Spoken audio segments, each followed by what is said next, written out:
udah berusaha sampai ke luar negeri, sampai ibaratnya di klinik-klinik di Indonesia pun sudah aku datangi, tapi kok belum berhasil. Terus kemudian banyak netizen, teman-teman apa semuanya yang mempertanyakan kayak gitu. Itu yang akhirnya inputannya terlalu banyak, akhirnya kan aku jadi tenggelam kan gitu.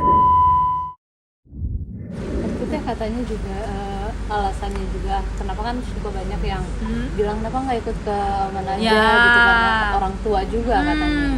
Gini, memang ada paham yang memang istri itu harus selalu ikut suami, ada. Tapi aku bersyukur ada juga paham yang memang kalau suami ridho, istri ridho itu tidak apa-apa, seperti itu. Karena kan aku kenapa juga ikhlas melepas suami untuk bertugas di Oman, itu sudah melalui tahap ikhtiar dan istiqoroh yang panjang. Mulai dari aku istiqoroh sendiri, orang tua aku minta istiqoroh juga, mama aku juga minta istiqoroh semuanya. Dan ternyata jawabannya dilancarkan. Berarti memang oh ya ini amanah, dan aku nggak boleh misalnya nggak boleh kufur gitu, nggak boleh takabur. Aduh nggak deh gini ya, nggak boleh, karena memang ya ini sudah jalannya gitu. Jadi ya apa yang Allah amanahkan untuk aku ya aku harus jalani. Mungkin Allah itu sudah memberikan planning yang terbaik buat aku ke depannya. Walaupun mungkin akhirnya program omongan aku jadi kepending kayak gitu, tapi aku yakin kok kan jawaban doa kita itu kan ada 3 ya. Dikabulkan segera, dikabulkan tapi nanti. Nah ini termasuk yang dikabulkan tapi nanti karena kan ini udah cita-cita aku dari 18 tahun lalu. Pertama ketemu sama Mas Hendra, aku pengen Mas Hendra kerja di Arab. Iya, di Arab, dan untuk spesifiknya di Qatar. Jadi Mas Hendra ini ceritanya bertugas di Oman Air, tapi penempatannya di Qatar. Jadi sama aja. Akhirnya Tuhan itu mengabulkan doaku tapi nanti gitu. Dan yang ketiga, ternyata Tuhan sedang memberikan rencana yang lebih baik dari apa yang aku doakan. Ya mungkin aku sekarang belum dikasih ngomongan dalam waktu sekarang, itu mungkin Allah sudah merencanakan yang terbaik ke depannya. Jadi aku selalu positive thinking. Tapi promil yang lagi dijalankan ini sejauh ini gimana progresnya? Ya, jadi kan kemarin itu aku waktu di Oman itu kan aku 2 minggu di Oman itu, sekalian aku juga keliling ke klinik ya yang memang sudah direkomendasikan. Tapi ternyata baru 2 minggu aku di Oman, ternyata Mas Hendra dipercepat penempatannya di Doha gitu. Nah ini nggak tahu nih sampai kapan, bisa setahun atau 2 tahun ke depan Mas Hendra. Nah sedangkan di Doha aku belum ada rekomendasi klinik jadi aku harus mulai dari nol lagi gitu ya harus sabar gitu, nggak usah kayak mempertanyakan kok bisa ya Allah, kok bisa, padahal aku udah kayak ibaratnya kayak udah mau mulai gerak gitu. Nggak, harus jalanin aja. Tapi kan mungkin balik tadi ke promil tadi, mungkin di usia sekarang apa sih yang menjadi kesulitannya untuk program ini?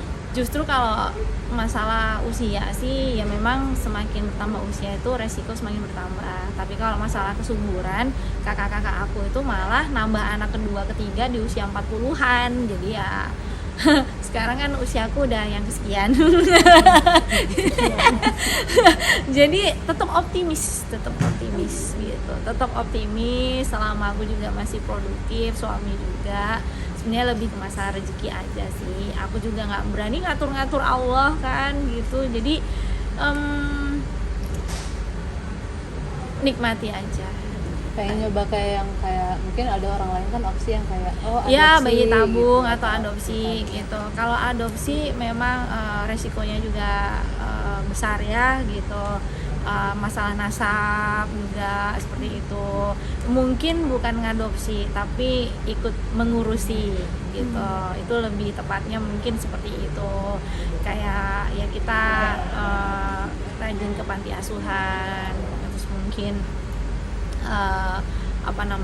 kalau yang masalah bayi tabung memang itu masih aku tuh kalau masih harus menguatkan mental, karena kan aku udah beberapa kali program kemarin itu masih belum berhasil, malah akhirnya membuat mental aku makin down karena kesehatan aku semakin menurun karena nggak cocok dengan hormon, nggak cocok dengan obat-obatan gitu. Kalau bayi tabung kan berarti dosisnya lebih tinggi kan gitu. Nah aku tuh masih mentalnya itu loh harus dikuatin lagi, takutnya dengan bertambahnya usia fisikku udah nggak sekuat yang dulu lagi kan gitu. Jadi ya optimis aja lah, tetap optimis. Dan sebelumnya juga kan sempat depresi. Nah gimana cara Teteh mungkin untuk keluar dari saat waktu ya depresi? Karena pertama adalah aku udah berusaha sampai ke luar negeri, sampai ibaratnya di klinik-klinik di Indonesia pun sudah aku datangi tapi kok belum berhasil. Terus kemudian banyak netizen, teman-teman semuanya yang mempertanyakan kayak gitu. Itu yang akhirnya inputannya terlalu banyak, akhirnya kan aku jadi tenggelam kan gitu. Jadi ya aku sih bersyukur punya suami yang selalu menguatkan gitu, yang selalu menjadi sandaran buat aku. Terus punya keluarga yang juga selalu support. Akhirnya sekarang terus kalau usah dipikir lah gitu. Terus ora usah.